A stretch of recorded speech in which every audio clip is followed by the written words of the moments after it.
台军1年1度的汉光军演的实兵操演预计将于7月下旬在全台展开。今年还首度纳入桃园机场等民用机场进行实兵操练。岛内民众痛批台当局使台海局势兵凶战危，并质问究竟是谁提出并推动民用机场纳入军演计划，而背后的目的又是要保护谁？ 在民进党当局不断推高两岸紧张局势的背景下，近期解放军军机军舰持续在台岛周边常态化活动，震慑岛内台独势力。 台军方12号表示，自当天上午7时起，陆续发现解放军空军歼10、歼16、轰6、运8电子干扰机、舰载直升机及无人机等各型机计30架次出海活动，其中23架次飞越所谓海峡中线及其延伸线，进入台岛西南及东南空域，配合解放军远海训练舰船于台东南所谓应变区外实施海空联训。另外还有4艘 解放军军舰配合执行联合战备警巡。台军方的新闻稿还表示，自11号6时至12号6时，共发现解放军军机38架次，军舰9艘次，持续在台海周边活动。其中32架次军机飞越海峡中线及其延伸线，进入台岛西南及东部空域。值得注意的是，台军方本月将进行汉光39号演习实兵操演，11号在台东 丰年机场实施备用机场启用预演，有各型军机起降。 台军方11号公布，今年的汉光39号实兵演习定于7月24号至28号举行，其中26号首度在桃园机场实施反空机降科目演习，这是桃园机场启用44年来首度被纳入汉光演习。台防务部门作技室联合作战处处长林文煌当天在记者会上介绍称，桃园机场的演习重点是反空降，丰年机场则是备用机场，将 聚焦战机起飞、降落和补给。他表示，防护并维持部队的战力是关键。台当局希望通过演习提升台军的战斗力。 12号一大早，预演就在桃园机场停机坪煞有介事地展开。 画面显示，机场跑道上聚集一小撮全副武装的台军，大家手持步枪进入警备状态。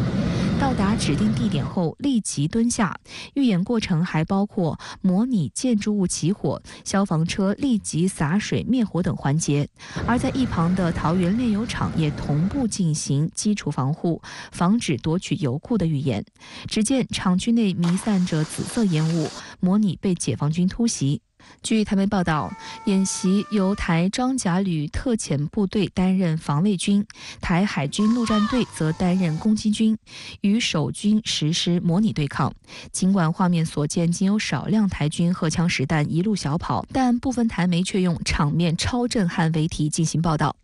深圳卫视注意到，往年的汉光军演反空降科目几乎都是在台中的清泉港军用机场及屏东满丰农场等地举行，但在12号、19号2天预演及26号演习当天，桃园机场预估暂时关门，禁航约1小时，大约有60个航班以上会受到影响。当局还要求期间会实施人车通管制，若民众拒绝配合疏散避难演练及交通管制， 将罚款3万元至15万元新台币。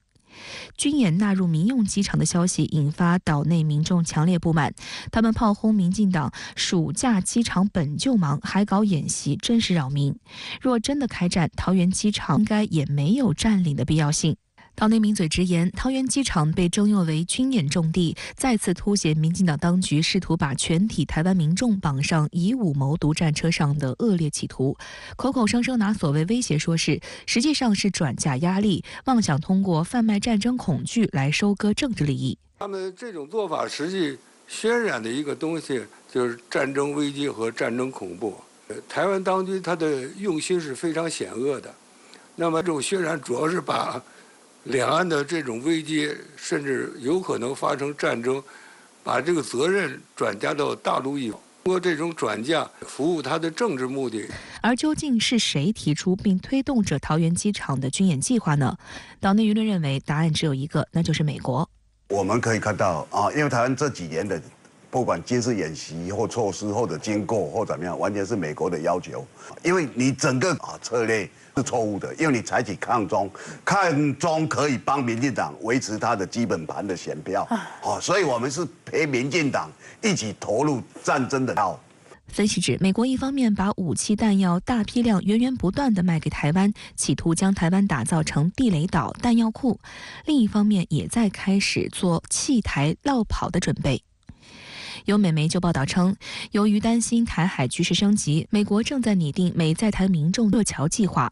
而美国在台协会主席罗森伯格近日窜台，重要的议程就是要求民进党当局在桃园机场进行撤离演练。所以那个不是在保卫台湾，也不是保卫机场，是在保卫美国人在台湾，而且台湾里面人口有很多人有美国护照，这些人可以优先离开。比如说赖清德的儿子、孙子，如果在台湾的话，他们有美国绿卡跟护照，他们可以安全离开。这就是美国对台长期战略的两面性，一方面利用台湾作为棋子来牵制大陆，一方面的话，一旦出现问题，台湾随时可能变气死。台湾还是应该好好的反思的，特别是台湾人民要看到美国在台湾战略方面的真实的面目。这次北约峰会好像分歧特别多，那您觉得北约这样会有前途吗？确实啊，这次北约峰会前后似乎分歧特别多。首先是秘书长人选，美英德法就吵闹不停，结果英国防长华莱士就没有入选。现在只能推迟到明年，等欧盟委员会主席冯德莱恩退任后再说。第二个呢，就是瑞典入盟，也是吵得不可开交。土耳其更是直到峰会召开前才妥协。第三个就是乌克兰战局了，这是会议的主题，但是分歧也最多。乌克兰要入盟，但美国北约权衡再三，还是不敢接受，选择妥协，先搞一个北约乌克兰理事会，甚至于军援的武器，例如集束弹也有分歧。美国和英国、加拿大都各执己见，最后是关于北约东进亚太在日本设联络处的事，也遭到了法国等的大力反对，也不得不推迟或采取类似兰入盟的妥协处理。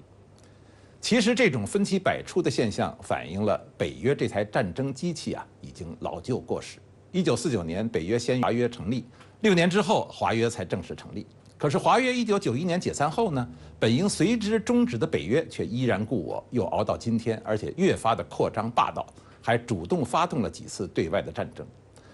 然而时代大变局已经形成，冷战后每次战争都使美国和北约各国也受到了很大伤害。而在这个过程中，中国等新兴经济体在和平发展大环境中不断成长，和北约等国相对衰落形成了对比。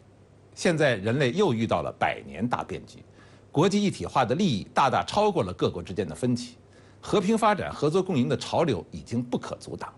但是美国及北约仍在做着几十年前霸权主义的美梦，这实际上是把30多年前冷战的痕迹刻在船上，过了30多年后又下深水去寻找当年冷战制造分歧对抗的那个工具箱，纯属是刻舟求剑。